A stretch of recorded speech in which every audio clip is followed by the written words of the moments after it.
नमस्कार, आदाब, सत श्री अकाल। दोस्तों, स्वागत है आप सबका मेरे YouTube चैनल स्वप्निल जंक्शन पर और मैं आशा करता हूं कि आप सभी स्वस्थ और सुरक्षित होंगे। दोस्तों, भारत को विश्व का सबसे बड़ा लोकतंत्र कहा जाता है और विश्व के सबसे बड़े लोकतंत्र के सबसे बड़े राज्य में लोकतंत्र को ही सूली पर चढ़ा दिया गया। दोस्तों, किसानों को अन्नदाता कहा जाता है, यानी वो जो हम सबका, करोड़ों देशवासियों का पेट भरते हैं भोजन पैदा करके, और उन्हीं किसानों के रक्त से मां भारती का आंचल लाल हो गया। उन्हीं किसानों का लहू इस देश की माटी पर गिरा। और इसके जिम्मेदार कौन है? कौन कौन जिम्मेदार है? क्या वो लोग जिम्मेदार हैं जो इस देश में महत्वपूर्ण संवैधानिक पद पर बैठे हुए हैं, जो मंत्री हैं, या फिर वो जिन्हें यह पता है कि उनके पिता मंत्री हैं तो फिर वो कुछ भी कर लें, कोई उनका बाल भी बांका नहीं कर सकता? या फिर वो कानून व्यवस्था जिसने समय रहते हुए स्थिति की नजाकत को नहीं भापा? या फिर वो सत्ताधारी, सत्ताधीश जिनकी राज्य में और केंद्र में सत्ता है? या फिर कृषि कानून? या फिर किसानों का आंदोलन? हर कोई इसकी टोपी उसके सर की तर्ज पर एक दूसरे पर आरोप प्रत्यारोप लगा रहा है, लेकिन किसी ने भी यह नहीं देखा कि चाहे किसानों की मौत हुई हो या फिर भाजपा के समर्थकों की, है तो ये सब इस देश के नागरिक ही। और एक बात फिर से सिद्ध हो गई कि इस देश के भीतर नेता कुछ भी कर सकते हैं, और अगर वो मंत्री हो तो फिर तो उनके खिलाफ कोई आवाज भी नहीं उठा सकता है। इस पूरी घटना के बारे में मैं आपको बताऊंगा, इस पूरी दुखद घटना के बारे में आपको बताऊंगा, लेकिन उससे पहले आप के साथ कुछ चीजों को शेयर करना चाहता हूं जो कि बहुत ही महत्वपूर्ण है, और आपको समझ में आएगा कि आखिर इस देश के भीतर किसी का उत्तरदायित्व तय क्यों नहीं किया जाता है, किसी की जवाबदेही क्यों नहीं तय की जाती है, और इस देश के संवैधानिक पदों पर बैठे, इस देश के नेतृत्व की कमान संभाले वो नेता, वो मंत्री क्यों एक प्रकार से मौन रहते हैं। आज सबसे पहले आपको उसका संकेत देना चाहूंगा और उसका प्रमाण भी देना चाहूंगा। देखिए, सबसे पहले मैं आपको बताना चाहूंगा कि देश के प्रधानमंत्री, यशस्वी प्रधानमंत्री नरेंद्र मोदी जी ने इस पूरे दुखद घटनाक्रम को लेकर एक भी ट्वीट नहीं किया है। देश के गृह मंत्री अमित शाह जी, उन्होंने भी एक भी ट्वीट नहीं किया इस पूरे लखीमपुर खीरी के कांड के विषय में। ना ही उन्होंने शोक जताया और ना ही उन्होंने एक प्रकार से यह तक कहने की जहमत उठाई कि जिन लोगों ने भी यह काम किया होगा, जो भी इसमें दोषी पाए जाएंगे, उनके खिलाफ सख्त से सख्त एक्शन लिया जाएगा, और चाहे वो उन्हीं के पार्टी के क्यों ना हो, उन्हीं के सरकार में मंत्री क्यों ना हो। भारतीय जनता पार्टी के राष्ट्रीय अध्यक्ष जेपी नड्डा जी, उन्होंने भी एक भी ट्वीट नहीं किया। प्रदेश के मुख्यमंत्री योगी आदित्यनाथ जी, इन्होंने जरूर ट्वीट किया क्योंकि ये उसी प्रदेश के मुखिया हैं, तो इनकी ये नैतिक जिम्मेदारी भी बनती है, औपचारिकता कह लीजिए या फिर जिम्मेदारी कह लीजिए, इन्होंने ट्वीट किया है। और इन्होंने जो ट्वीट्स किए हैं वो मैं आपको सिलसिलेवार तरीके से बताना चाहूंगा। इन्होंने ट्वीट किया कि जनपद लखीमपुर खीरी में घटित हुई घटना अत्यंत दुखद और दुर्भाग्यपूर्ण है। यूपी सरकार इस घटना के कारणों की तह में जाएगी और तथा घटना में शामिल तत्वों को बेनकाब करेगी व दोषियों के विरुद्ध सख्त कार्रवाई करेगी। योगी जी आगे लिखते हैं कि मौके पर शासन द्वारा अपर मुख्य सचिव नियुक्ति, कार्मिक एवं कृषि, एडीजी लॉ एंड ऑर्डर, आयुक्त लखनऊ तथा आईजी लखनऊ मौजूद है तथा स्थिति को नियंत्रण में रखने के लिए घटना के कारणों की गहराई से जांच कर रहे हैं। घटना में लिप्त जो भी जिम्मेदार होगा, सरकार उसके खिलाफ सख्त कार्रवाई करेगी। इसके अलावा उन्होंने एक और ट्वीट किया, उसमें उन्होंने लिखा, आगे लिखते हैं वो कि क्षेत्र के सभी लोगों से अपील है कि वे किसी के बहकावे में ना आए और मौके पर शांति व्यवस्था कायम रखने में अपना योगदान दें। किसी प्रकार के निष्कर्ष पर पहुंचने से पहले मौके पर हो रही जांच तथा कार्यवाही का इंतजार करें। तो योगी आदित्यनाथ जी ने ये ट्वीट्स किए हैं। लेकिन आपने देखा कि किस प्रकार से जिन शुरुआती मैंने इस देश के प्रमुख नेताओं का मैंने नाम लिया, उन्होंने एक भी ट्वीट नहीं किया है। इसके अलावा कई सारे विपक्षी नेता, जिसमें समाजवादी पार्टी के अध्यक्ष अखिलेश यादव हो या फिर कांग्रेस पार्टी की महासचिव प्रियंका गांधी हो, बसपा सुप्रीमो मायावती हो, आम आदमी पार्टी के सांसद और उत्तर प्रदेश के प्रभारी संजय सिंह हो, चंद्रशेखर आजाद रावण हो या फिर आरएलडी के अध्यक्ष जयंत चौधरी हो, इस प्रकार के जो तमाम विपक्ष के नेता हैं वो सभी कल रात से लेकर, या यूं कहिए कि कल आधी रात से लेकर आज पूरे दिन भर, यानी बीते तकरीबन 18 से 20 घंटों के दौरान वो लगातार ये जद्दोजहद कर रहे हैं। ट्वीट्स के माध्यम से सरकार को घेर भी रहे हैं, उन पर एक प्रकार से सीधा हमला भी कर रहे हैं, चौतरफा घेर रहे हैं और ये जद्दोजहद कर रहे हैं कि किसी भी तरीके से उन्हें लखीमपुर खीरी में एक प्रकार से जाने दिया जाए और वहां पर वो जितने भी किसानों की, इसमें जो खबर आ रही है वो निकलकर वो ये आ रही है कि 5 किसानों की दुखद मृत्यु हो गई है, वो उनसे, उनके परिजनों से मुलाकात करना चाहते हैं, उनके साथ शोक संवेदना व्यक्त करना चाहते हैं। यहां पर मैं आपको बताना चाहूंगा दोस्तों कि कई सारे जो ये नेता हैं इनको डिटेन किया गया है, इनको हिरासत में भी लिया गया आज सुबह ही। मैं आपको सबसे पहले लेटेस्ट अपडेट्स के साथ जोड़ूंगा, फिर आपको इस पूरे मामले की पृष्ठभूमि बताना चाहूंगा। देखिए, लखनऊ में आज सुबह ही अखिलेश यादव को हिरासत में ले लिया गया, उनके घर के बाहर ही। फिर उसके बाद उन्होंने धरना दिया और अभी यह खबर निकल कर आई कि फिर उसके बाद उन्हें कुछ समय के बाद उन्हें रिलीज कर दिया गया। इसके अलावा प्रियंका गांधी वाड्रा, जिनके साथ कल आधी रात से ही पुलिस की नोकझोंक चल रही थी, पहले नोकझोंक वाली वीडियो सामने आई जिसमें प्रियंका गांधी खुले तौर पर यह बात कह रही है कि दरअसल पुलिस ने उनके साथ धक्का मुक्की की है और यह दुखद है, क्योंकि पहली बात वो एक महिला है और दूसरी बात वो इस देश की एक प्रमुख विपक्षी दल की एक नेता है और किसी भी महिला के साथ और किसी भी नेता के साथ इस प्रकार की बेहुदगी और इस प्रकार की धक्का मुक्की होना, भद्रता होना वाकई में इस देश को, इस देश के पुलिस अधिकारियों को, सरकारों को शोभा नहीं देता और यह हमारे संस्कारों के विरुद्ध है। प्रियंका गांधी जो कि लगातार जद्दोजहद कर रही थी कि वो किसी तरीके से यहां पर पहुंचे लखीमपुर खीरी, वो अलग अलग गाड़ियां बदलकर किसी प्रकार से सीतापुर तक पहुंच भी गई, लेकिन सीतापुर में उन्हें पुलिस ने अपनी हिरासत में ले लिया और बाद में उनका एक वीडियो भी वायरल हुआ जिसमें वो गेस्ट हाउस में जहां पर उनको रखा गया था वहां पर वो झाड़ू लगाती हुई भी दिखाई दे रही हैं। इसके अलावा आरएलडी के अध्यक्ष जयंत चौधरी ये भी दरअसल निकले थे किसानों से मिलने के लिए जिनकी मृत्यु हो गई है और इन्हें भी हिरासत में लिया गया। ये टोल प्लाजे पर पुलिस ने इनको रोका और ये पैदल ही निकल पड़े थे। प्रियंका गांधी भी पैदल ही निकल पड़ी थी। बाद में हालांकि इन सबको पुलिस ने अपनी कस्टडी में, अपनी हिरासत में लिया है। इसके अलावा जो बीएसपी के जो एक बड़े नेता हैं और जिनका नाम है सतीश चंद्र मिश्र, इनकी भी पुलिस के साथ नोकझोंक हुई और इनको भी एक टोल प्लाजे पर पुलिस ने रोक लिया और वहां पर उन्हें जाने से मना कर दिया। सेम यही चीज हुई संजय सिंह के साथ भी, सेम ऐसी ही चीजें कई सारे नेताओं के साथ हुई। ये जो प्रमुख विपक्ष के नेता है जिसमें समाजवादी पार्टी से सांसद राम गोपाल यादव भी हैं, प्रगतिशील समाजवादी पार्टी के अध्यक्ष और अखिलेश यादव के चाचा शिवपाल यादव भी इसमें शामिल हैं और इसी के साथ साथ जो तृणमूल कांग्रेस के भी कई सारे जो नेता हैं वो यहां पर पहुंचना चाहते थे, उन्हें भी लखीमपुर खीरी नहीं पहुंचने दिया और आसपास के इलाकों में या फिर अपने अपने वहां पर जहां से वो निकल रहे थे वहां पर उनको डिटेन कर दिया गया, उनको रोक लिया गया, उनको अपने नियंत्रण में ले लिया गया।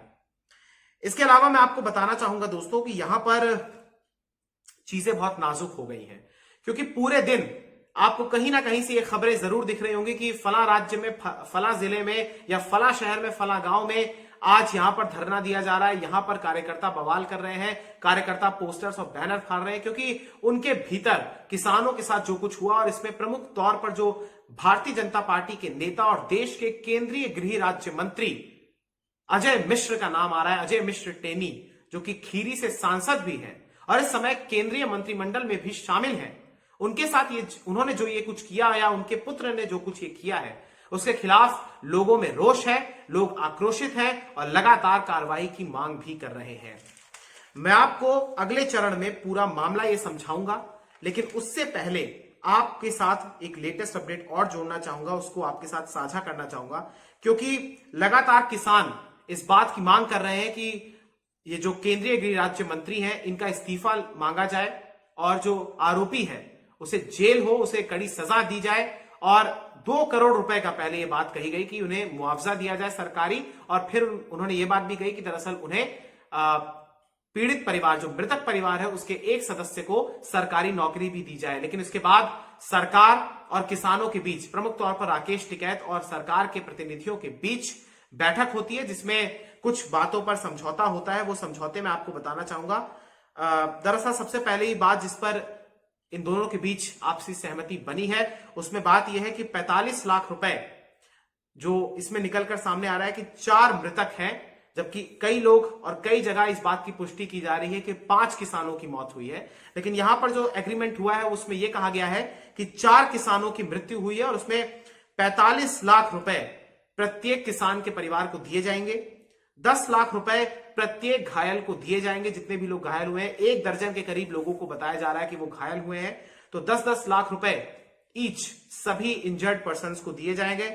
इसके अलावा जैसा कि मैंने आपसे कहा कि सरकारी नौकरी, प्रत्येक जो किसान जिनकी मृत्यु हुई है उनके परिवार के एक सदस्य को सरकारी नौकरी दी जाएगी। इसके अलावा इस पूरे मामले को लेकर एफआईआर भी दर्ज की जाएगी और जुडिशियल प्रोब यानी न्यायिक जांच भी करवाई जाएगी एक हाईकोर्ट के रिटायर्ड सेवानिवृत्त जज के द्वारा। तो इन 5 मांगों पर यह पूरा का पूरा एग्रीमेंट हुआ है, लेकिन हालात अभी भी तनावपूर्ण वहां पर बने हुए हैं। लखीमपुर खीरी की अगर मैं बात करूं तो इस पूरे जिले में धारा 144 लगा दी गई है। आज यहां पर स्कूल, कॉलेज, तमाम प्रतिष्ठान जो है वो सब बंद है। इसके अलावा वहां पर तनाव भी बरकरार है, और ना सिर्फ लखीमपुर खीरी में बल्कि इससे जो लगते हुए, जो इसकी सीमा से लगते हुए जो जिले हैं, जिसमें पीलीभीत आता है, जिसमें शाहजहांपुर आता है, हरदोई आता है, इसके आसपास के जो जिले हैं जिसमें सीतापुर, लखनऊ, बहराइच ये आता है, यहां पर भी पुलिस का कड़ा पहरा है। हजारों की संख्या में यहां पर भी पुलिस के जवान तैनात हैं।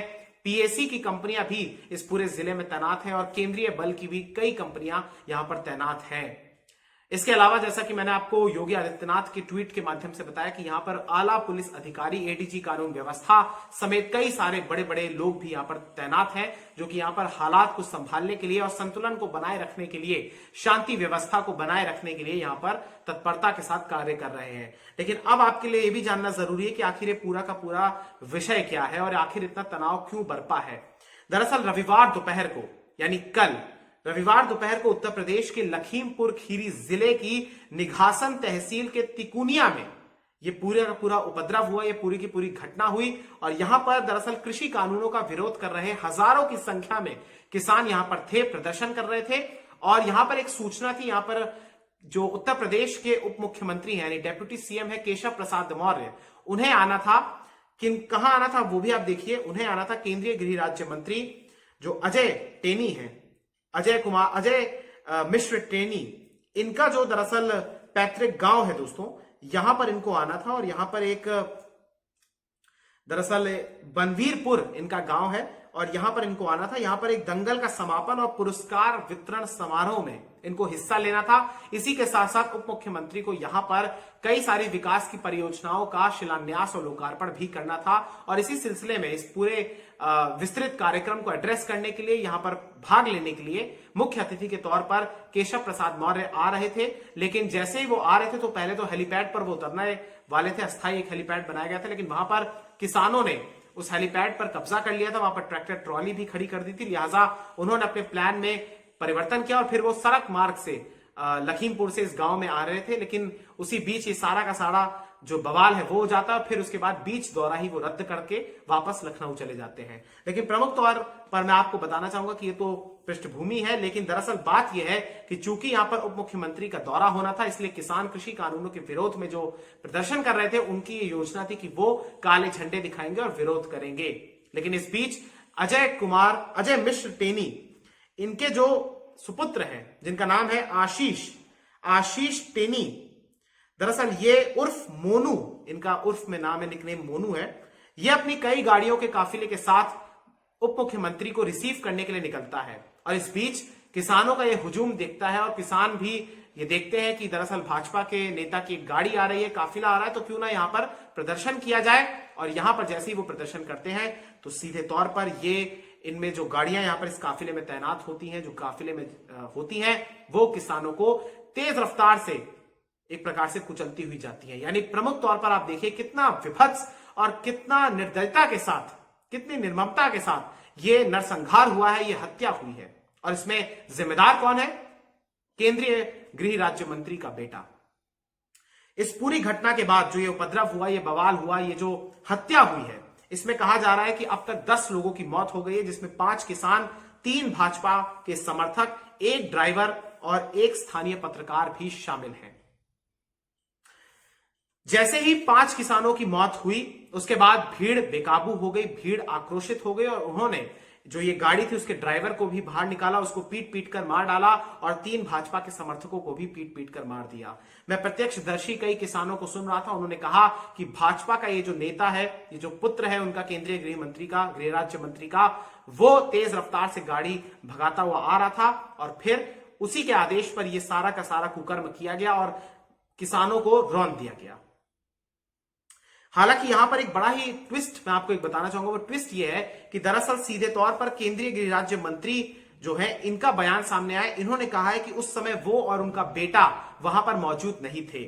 उन्होंने कहा कि कुछ अराजक तत्वों के कारण ही यहां पर हिंसा हुई। उन्होंने पहले भाजपा की और उनकी गाड़ियों पर पथराव किया और उसके बाद ये तमाम चीज हुई। उन्होंने अपने आप की मौजूदगी और अपने सुपुत्र की मौजूदगी को नकार दिया। खैर, यहां पर अजय जो केंद्रीय गृह राज्य मंत्री हैं, अजय कुमार मिश्र, ये तो यहां पर मौजूद नहीं थे, लेकिन इनका पुत्र जरूर यहां पर मौजूद था और प्रत्यक्षदर्शी किसान भी ये बात कह रहे हैं। और फिर कई सारी मीडिया रिपोर्ट्स में भी ये छपकर सामने आ रहा है, ये सब निकलकर सामने आ रहा है कि उसने अपनी जान बचाई है खेत में भागकर।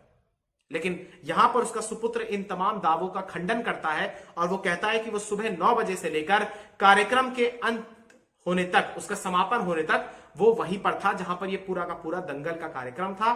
और इस पर वो कहता है कि न्यायिक जांच की मांग वो भी कर रहा है। एक वीडियो भी रिलीज हुआ है जिसमें वो रेफरी बना हुआ है। हालांकि समय और दिन को लेकर इस पर अभी भी द्वंद्व बना हुआ है।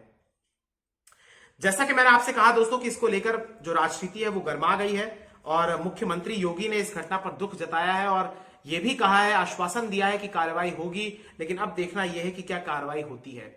विपक्ष के नेता यहां पर जो जिस प्रकार से सक्रिय भूमिका अदा कर रहे हैं, ये स्वागत योग्य है, क्योंकि कहीं ना कहीं केंद्र की तरफ से ये लगातार कहा जाता है कि विपक्ष सक्रिय नहीं है, विपक्ष इस देश में है ही नहीं और विपक्ष सिर्फ और सिर्फ एंटी नेशनल है। तो यहां पर आप देख सकते हैं कि विपक्ष इस समय सुबह से ही, बल्कि कल रात से ही सक्रिय है और किसान नेता राकेश टिकैत भी यहां पर पहुंचे हैं, कई सारे किसान नेता भी यहां पर पहुंचे हैं। संयुक्त किसान मोर्चा ने भी इस बात का आह्वान किया है कि देश भर में इस पूरी घटना को लेकर विरोध प्रदर्शन हो। जहां पर मैं आपको बताना चाहूंगा कि कल भी कई इलाकों में, कई जनपदों में, कई देश के हिस्सों में कल रात से ही प्रदर्शन हो रहे हैं, कलेक्ट्रेट के ऑफिस के बाहर और भाजपा के जो बड़े बड़े पदाधिकारी हैं उनके घरों के बाहर भी।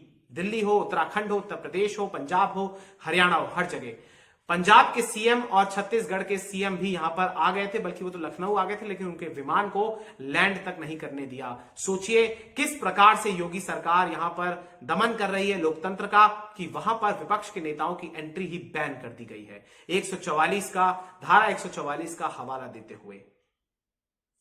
बहरहाल इससे ज्यादा दुखद घटना कुछ नहीं हो सकती, क्योंकि हमारे देश में कहीं ना कहीं चुनाव को या कहीं ना कहीं लोकतंत्र को ही एक चुनाव मान लिया जाता है, या चुनाव को ही मान लिया जाता है कि अगर हमारे पास राइट टू वोट है, यानी हम एक जनप्रतिनिधि को चुन सकते हैं, तो यही लोकतंत्र है। यहां पर लोकतंत्र की परिभाषा शायद सबको पता है, लेकिन लोकतंत्र की सही प्रकार से व्याख्या किस रूप में होती है, इसकी जानकारी किसी को भी नहीं है। और इसीलिए आप देखते हैं कि इस देश में चाहे आज की ये घटना हो, चाहे कल की ये घटना हो, या फिर आज से 4 वर्ष पूर्व मध्य प्रदेश के मंदसौर में, आपको याद करवाना चाहूंगा कि मंदसौर में उस समय जब किसानों का प्रोटेस्ट चल रहा था 6 जून 2017 को, उस समय पुलिस और सीआरपीएफ की बंदूक से 5 किसानों की मौत हो गई थी। उन्होंने गोली चलाई थी और 5 किसानों की मौत हुई थी। हालांकि बाद में कोर्ट ने उन सबको क्लीन चिट दे दी थी और कहा था कि सेल्फ डिफेंस में ये सब हुआ। और आज आप देखिए कि यहां पर केंद्रीय गृह राज्य मंत्री के बेटे पर यह संगीन आरोप है कि उसने किसानों की हत्या की है। आज किसानों की जो हत्या हुई है ये दुखद है और कहीं ना कहीं इसके जिम्मेदार वो हर कोई है जिन्होंने सिर्फ ये बात कही कि मैं किसानों से सिर्फ एक फोन कॉल दूर हूं।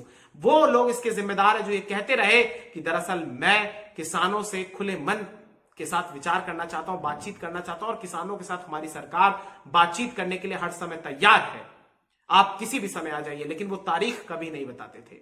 इसके लिए वो भी जिम्मेदार है जो कृषि कानूनों को लेकर आए, इतना बड़ा कांड हो गया, किसान 11 महीनों से बैठे हैं, 600 से ज्यादा किसानों की मौत धरना स्थल पर हो चुकी है, लेकिन अभी भी केंद्र सरकार के द्वारा ये कानूनों को वापस नहीं लिया गया। इसमें आम आदमी भी चिंतित है, समस्याओं का सामना करना पड़ रहा है, क्योंकि किसानों को भी अच्छा नहीं लग रहा है कि वो हर मौसम, हर कसौटी पर खरे उतरकर और चुनौतियों का सामना करते हुए आज भी जुटे हुए हैं। लोगों को भी ये परेशानियां अच्छी नहीं लग रही होंगी कि दरअसल ट्रैफिक जैम है, सड़कें बंद हैं, किसान भी अपने घर जाना चाहता है, किसान भी अपने काम में जुटना चाहता है, लेकिन वो ये आश्वासन चाहता है कि कम से कम जब वो घर जाए तो उसकी जमीन ना बिक जाए, और कम से कम जब वो घर जाए तो ऐसा ना हो कि उसकी माल की सही एमएसपी ना मिले। हालांकि केंद्र सरकार की तरफ से लगातार और राज्य सरकार की तरफ से लगातार कहा जाता है कि हम दाम दे रहे हैं, हमने इतने फसलों की कीमत, इतने बड़ी धनराशि देकर हमने फसल खरीद ली, लेकिन आप सच देखिए कि उसी राज्य में जहां के मुख्यमंत्री ये बातें कहते हैं, प्रधानमंत्री स्वयं ये कहते हैं कि हमारी सरकार किसानों को समर्पित सरकार है, वहां पर उसी पार्टी के एक नेता के एक पुत्र पर, उसी पार्टी के मंत्री के एक पुत्र पर यह हत्या का संगीन आरोप लगता है। अब कैसे यहां पर निष्पक्षता और पारदर्शिता के साथ यहां पर जांच होगी, क्योंकि अभी मसला यह है कि उन एजेंसियों को जिनको जांच सौंपी गई है, जिनको जांच करनी है, वो कैसे अपने ही मंत्री के खिलाफ और उस गृह राज्य मंत्री के पुत्र के खिलाफ करेंगे, जिस गृह राज्य मंत्री के ऊपर इस देश की आंतरिक सुरक्षा का दायित्व होता है। ये बहुत बड़ा मसला है और इसमें देखना यह होगा कि आखिर क्या न्याय की जीत होती है, या फिर हर बार की तरह यहां पर न्याय की जीत नहीं होगी, अन्याय की ही विजय होगी। अक्सर आप एक चीज देखिएगा दोस्तों कि इस देश के भीतर अगर आप युवा हैं और अगर आप रोजगार मांग ले तो भी आपको पिटाई होगी, आपकी पिटाई की जाएगी, आपको लाठीचार्ज आप पर किया जाएगा। अगर आप यहां पर अपने अधिकारों की मांग करें तो आपको खदेड़ा जाएगा। अगर आप किसान हैं और आप कृषि कानूनों का विरोध करें तो आपको एंटी नेशनल कहा जाएगा, देश विरोधी कहा जाएगा, खालिस्तानी कहा जाएगा। हालांकि यहां पर बात यह भी है कि यहां पर तलवार और डंडे कौन लेकर आया, यह भी बड़ा सवाल है, क्योंकि वहां पर अस्त्र शस्त्र की भी मांग की बात कही जा रही है। कई गाड़ियों में तोड़फोड़ की गई है और लखनऊ में ही अखिलेश यादव के घर के बाहर पुलिस की, गौतमपल्ली थाने पुलिस की, लखनऊ पुलिस की वहां पर एक गाड़ी में भी आग लगा दी गई। यानी सोचिए अराजकता का माहौल इस देश में कितना ज्यादा फैल रखा है, और चूंकि सत्ता में इस समय भाजपा है तो उन्हीं की जिम्मेदारी है कि वो इसको नियंत्रण मिले और न्याय दे सबको। लेकिन एक बात मैं कहना चाहूंगा कि आज विपक्ष में कोई और पार्टियां हैं तो आज वो विरोध कर रहे हैं, लेकिन एक बात आप समझ लीजिए कि अगर विपक्ष में आज वो लोग नहीं होते, भाजपा अगर विपक्ष में होती और सत्ता में वो लोग होते और ये कृषि कानून वो लेके आते या फिर ये सारी घटना उनके द्वारा होती, तो फिर भाजपा भी यही सब करती। इसलिए तमाम लोग एक जैसे हैं और ये एक ही थाली के चट्टे बट्टे हैं, इन पर भरोसा नहीं किया जा सकता। इस देश में गरीब किसानों की और मध्यम वर्गीय व्यक्ति की, परिवारों की औकात कह लीजिए या हैसियत कह लीजिए या इज्जत कह लीजिए, शून्य है। उन्हें सिर्फ भरमाया जाता है, उन्हें सिर्फ मूर्ख बनाया जाता है। बहरहाल बात तो यही है कि इस देश में जहां एक बड़े बॉलीवुड के स्टार किंग खान के सुपुत्र जो कि ड्रग्स के केस में एनसीबी द्वारा हिरासत में लिए जाते हैं, गिरफ्तार किए जाते हैं, उसकी खबरें चर्चा में बनती हैं। लेकिन एक मंत्री का बेटा जब हत्या कर देता है, कुचल देता है, नरसंहार कर देता है, आज का जलियांवाला बाग बना देता है लखीमपुर खीरी को, तो उस बेटे की उतनी गंभीरता के साथ बात नहीं होती उस पर। यह देखना होगा, दोहरा चरित्र आपको समझना होगा। बहुत बहुत शुक्रिया दोस्तों, मैं उम्मीद करता हूं कि यहां पर ये चीजें एक प्रकार से न्याय यहां पर हो और जो भी दोषी उनके खिलाफ सख्त से सख्त एक्शन हो, क्योंकि 5 लोगों की हत्या हुई है यहां पर। ये आसान बात नहीं है। कार्रवाई उन पर भी होनी चाहिए जिन्होंने इस क्रिया की प्रतिक्रिया दी, क्योंकि पहले उन्होंने हमला किया, उन्होंने रौंदा और फिर उसके बाद जाहिर सी बात है कि किसान भी अगर आक्रोशित हुए तो वो भी, उन्होंने भी ये स्टेप लिया। बहुत बहुत शुक्रिया दोस्तों, बहुत बहुत धन्यवाद। जय हिंद, जय भारत, वंदे मातरम, इंकलाब जिंदाबाद, सत्यमेव जयते, नमस्कार। और बस एक चीज लास्ट में कहना चाहूंगा कि तस्वीरें बहुत सारी वायरल हो रही हैं, विचलित करती हैं। एक तस्वीर जो मैंने सबसे पहले कल देखी वो थी तराई संगठन के जो अध्यक्ष हैं, रुद्रपुर से ही आते हैं, तेजिंदर सिंह विर्क, उनकी जो तस्वीर है उसमें उनके केश खुले हुए हैं, उनके चेहरे पर खून लगा हुआ है, खून से लथपथ है और जमीन पर वो बैठे हुए हैं। वो तस्वीर देखकर किसी का भी दिल एक प्रकार से दहल जाएगा और किसी को भी ये बात की समझ और कल्पना हो जाएगी कि वहां पर कल क्या स्थिति रही होगी। गाड़ी को जिस खाई में, जो एक ढलान थी, वहां पर जब नीचे रखा गया और धकेला गया, वहां पर उस पर आग लगाई गई, तो उसी के नीचे कई सारे शव भी पड़े हुए थे। आप कल्पना कीजिए कि भारत में, बापू के देश, गांधी जी के देश में, भारत में क्या कुछ हो रहा है और सत्ता किस प्रकार से दमन कर रही है, दंभी हो गई है कि आप लखीमपुर नहीं आ सकते हैं। बहुत बहुत शुक्रिया, धन्यवाद।